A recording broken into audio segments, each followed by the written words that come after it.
I think that I grew up in the same way that a lot of people in my generation grew up, which is you play video games when you're done with your homework, done with chores, done with everything else, and then you get a little bit of time to play.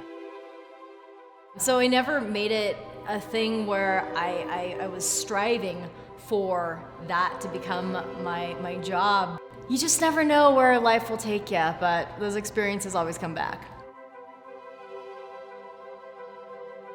The first time I saw Spacestation Gaming, it was at Smite World Championships in Atlanta.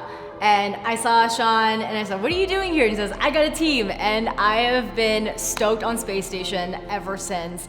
From the get-go, I just love the culture. I think that there's something just surrounding fun as well as competitiveness. There's this disruption of the status quo while keeping things as lighthearted as possible while still going hard on things that gonna take the industry and everything around it forward. And I just love that sort of movement. The folks behind it have always been extremely genuine and folks that I just want to surround myself with.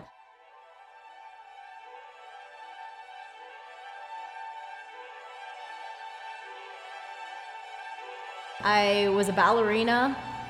That was the path that I thought I was going to always take. And so in that sense, I became an entertainer, but on a completely different medium. And when I started making YouTube videos, it was hosting, talking in front of a camera, which I had not done before. But I think that there's little bits of your life experiences and the things that you love that you bring into content creation. And there are elements of things that I've picked up from video games. There are elements that I picked up from ballet. And what I can tell you, what I took away from video games early on are my sense of adventure.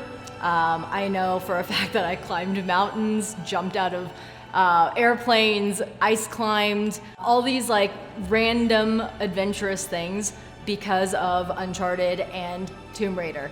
I knew that I wanted to embody those sort of characters that I love to play as.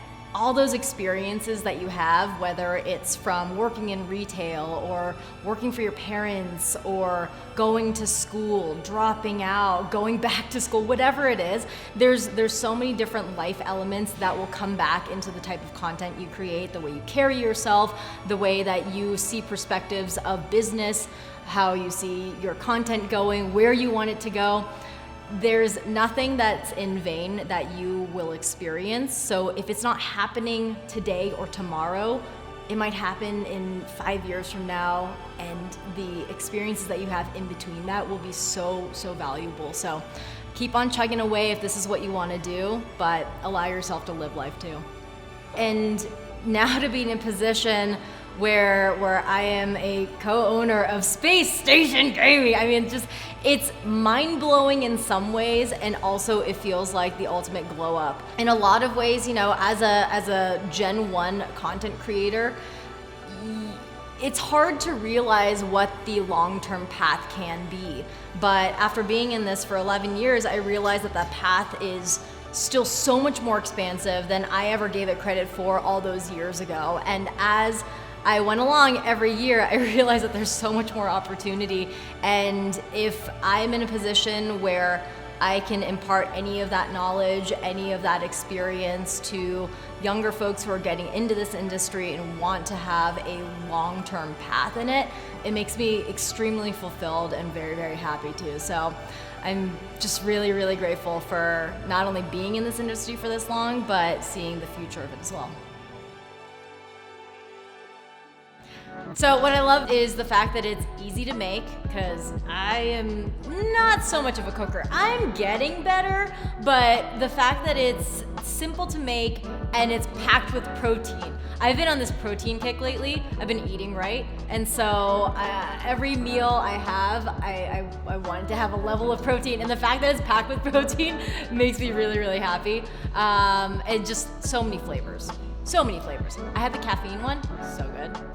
What is it called? Mocha something? Mocha something. It's a good one.